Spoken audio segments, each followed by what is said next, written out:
আসসালামু আলাইকুম, this is by doctor Sagiruddin Ahmed from doctor Sagir pet clinic. আপনারা আমার ইউটিউব চ্যানেলে অনেকেই ভিডিও দেখেন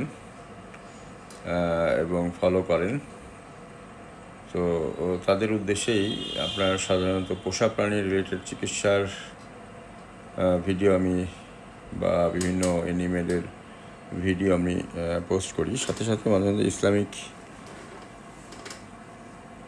কিছু পোস্ট দেই আমাদের মুসলিম ভাই বোনদের জন্য।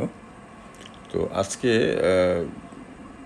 আমি সালাতুদ দোহা বা চাস্তের নামাজ যেটাকে বলে, এটা ফজরের নামাজ থেকে ফজরের ওয়াক্ত থেকে শুরু করে জোহরের নিষিদ্ধ দ্বিপ্রহরের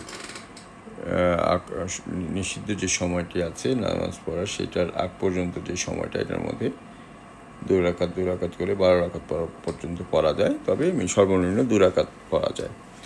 তো আমি 2 রাকাত পড়বো এখন। তো ভাবলাম যে এটা পড়ার আগে আমার যারা মুসলিম ভাই বোন যারা আছেন, আমার ইউটিউব চ্যানেল দেখেন, তাদের জন্য আমি এটার ব্যাপারে একটু বলতে চাই যে এটা আমরা ইচ্ছা করলে পড়তে পারি। এটা অনেক বরকত হয়, সুন্নত।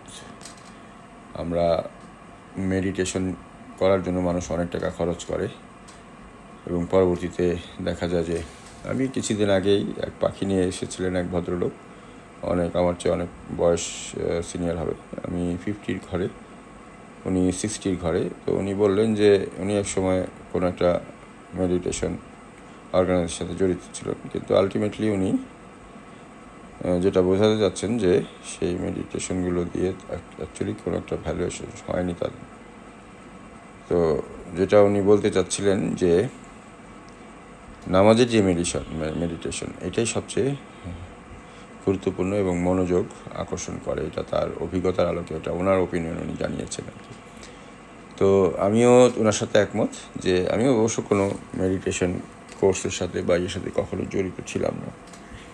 তবে আমি দেখেছি যে নামাজ পড়লে এবং নামাজের মধ্যে যদি এক চিন্তায় বা খুব মনোযোগ সহকারে আল্লাহর কাছে চাওয়া যায়, তখন মেডিটেশনটা যে কি শক্ত একটা মেডিটেশন হয় সেটা আমি নিজেও জানি। আমি আমার নিজের লাইফে সেটা উপকার পেয়েছি। তো সেই কারণে মনোযোগ বাড়ানোর জন্য ডাক্তারিটা হলো, ডাক্তারি, ইঞ্জিনিয়ারিং, তারপরে কারিগরি যেই শিক্ষাগুলো বা কারিগরি যেই প্রফেশনগুলো, সেগুলোতে মনোযোগটা একটু ভুলের কারণে অনেক ক্ষতি হয়ে যেতে পারে। সেই কারণে মনোযোগ বাড়ানোর জন্য আমি দেখেছি যে আমরা সারাদিনে অনেক স্ট্রেস হয়ে যাই, অনেক ডিটাচড হয়ে যায় অনেক বিষয়। নামাজটা আমাদেরকে একাগ্র করে তোলে এবং মনোযোগী করে তোলে। তো এই চাস্তের নামাজটা আপনারাও পড়বেন, 2 রাকাত মাত্র পড়লেই হয়, মিনিমাম সময় থাকলে বেশি পড়তে পারেন। ফজরের নামাজ থেকে শুরু করে চাস্তের নামাজ বলে, অথবা সালাতুদ দোহা, এটা সালাতুদ দোহা বলে। এটা আপনার ফজরের ওয়াক্ত থেকে শুরু করে দুপুরের যে নিষিদ্ধ সময়টা আছে, দ্বিপ্রহর বলে আর কি, দ্বিপ্রহরের আগ পর্যন্ত আর কি। তো আসুন আমরা যারা মুসলমান ভাই বোন আছি, সময় থাকলে আমরা সালাতুদ দোহা বা চাস্তের নামাজটি পড়ে নিই। ধন্যবাদ সবাইকে। আসসালামু আলাইকুম।